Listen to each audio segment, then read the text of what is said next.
This is the part I don't understand. Ah, there I am. I'm live. Hi, everybody. I'm Kristen. How's everybody out there doing? I am the director of the Island Free Library on Block Island.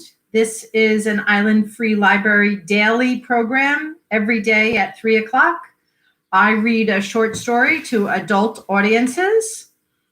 It is, it was a shelter-in-place program, a COVID program that we started to stay connected to our community and to our patrons, for me to stay connected to my family and friends, who are also my community and my patrons, right? We're one and the same. And I continue today to do this program. As COVID continues, I continue.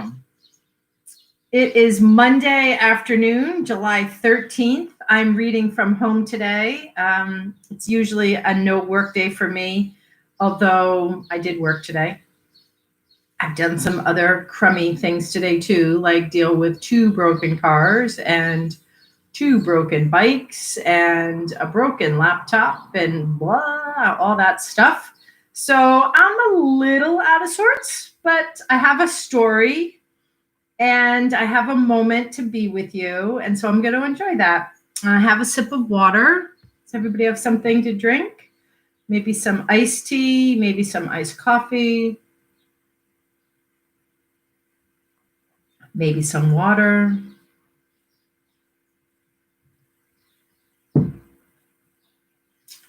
I'm going to read a story today that I read a few months ago to myself, not to you yet, and liked. And I don't know why I didn't read it when I first found it. It's very, very short. So I might have read something short the day before and wanted something longer. I don't remember what that was. But I spent a little bit of time looking for stories today, and sometimes it's just very frustrating how very dated the stories are. In a way, I don't mind dated stories that teach us some history, but sometimes the language is, and the thought process is just not progressive. It just isn't. I read a story today, and the references to indigenous people I didn't like, and then there's tons of stories about references to people of color that I don't like, and I understand their purpose and their role, but I'm not sure it's necessary for me to do that at this program. It's not like what I do, right? I want to be more progressive than that. I want to expose us to different ideas and different thinking, and kind of move forward from this past classic story. You have to read this, it's a classic. Guess what? You don't have to read that. It was a classic, and we don't think like that anymore, and we don't need to perpetuate that. A little bit how I'm feeling today.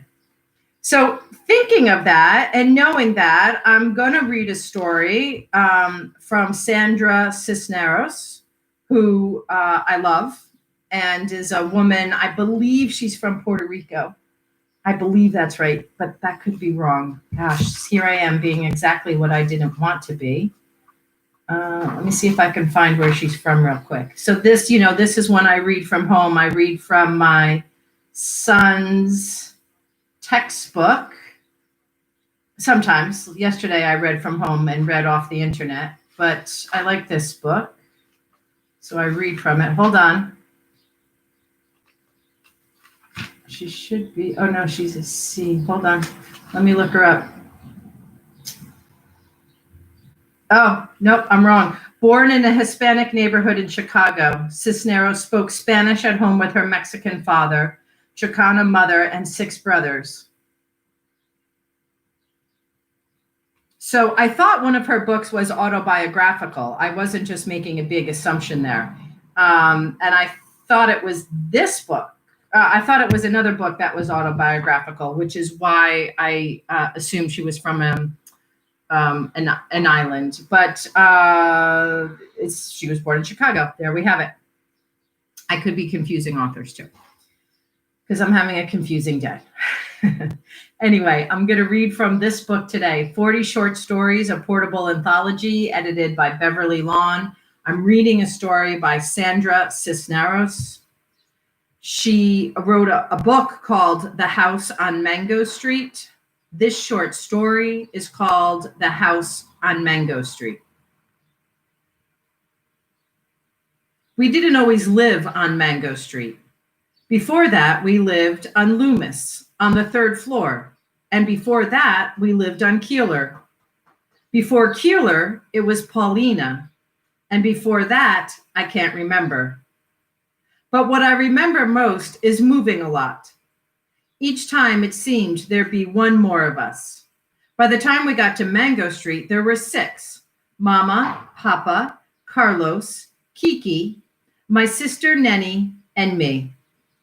The house on Mango Street is ours, and we don't have to pay rent to anybody or share the yard with people downstairs or be careful not to make too much noise. And there isn't a landlord banging on the ceiling with a broom. But even so, it's not the house we'd thought we'd get. We had to leave the flat on Loomis quick. The water pipes broke and the landlord wouldn't fix them because the house was too old. We had to leave fast. We were using the washroom next door and carrying water over in empty milk gallons. That's why Mama and Papa looked for a house, and that's why we moved into the house on Mango Street, far away on the other side of the town. They always told us that one day we would move into a real house that would be ours for always, so we wouldn't have to move each year. And our house would have running water and pipes that worked. And inside it would have real stairs, not hallway stairs, but stairs inside like the houses on TV. And we'd have a basement and at least 3 washrooms, so when we took a bath, we wouldn't have to tell everybody. Our house would be white with trees around it, a great big yard, and a grass growing without a fence. This was the house Papa talked about when he held a lottery ticket. And this was the house Mama dreamed up in the stories she told us before we went to bed. But the house on Mango Street is not the way they told it at all. It's small and red with tight steps in front and windows so small you'd think they were holding their breath. Bricks are crumbling in places, and the front door is so swollen you have to push hard to get in. There is no front yard, only 4 little elms the city planted by the curb. Out back is a small garage for the car we don't own yet, and a small yard that looks smaller between the 2 buildings on either side. There are stairs in our house, but they're ordinary hallway stairs, and the house only has 1 washroom. Everybody has to share a bedroom. Mama and Papa, Carlos and Kiki, me and Nenny. Once, when we were living on Loomis, a nun from my school passed by and saw me playing out front. The laundromat downstairs had been boarded up because it had been robbed 2 days before, and the owner had painted on the wood, "Yes, we're open," so as not to lose business. "Where do you live?" she asked. "There," I said, pointing up to the 3rd floor. "You live there?" There. I had to look where she pointed. The 3rd floor, the paint peeling, wooden bars Papa had nailed on the windows so we wouldn't fall out. "You live there?" The way she said it made me feel like nothing. "There. I lived there." I nodded. I knew then I had to have a house, a real house, one I could point to, but this isn't it. The house on Mango Street isn't it. For the time being, Mama says.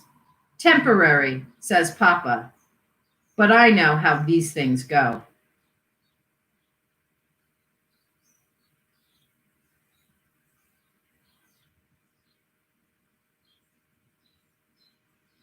Sandra Cisneros, The House on Mango Street, written in 1983.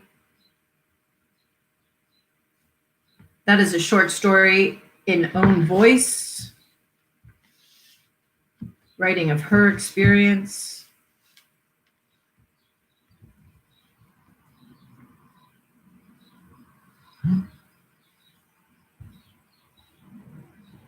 hope you have a good afternoon. Wish me luck with my cars and bikes and computers. I'll see you all tomorrow at 3 o'clock for another episode of Frankenstein Tea. Thanks a lot. Have fun. Be good. Wear your mask. Wash your hands. Keep your distance. Peace.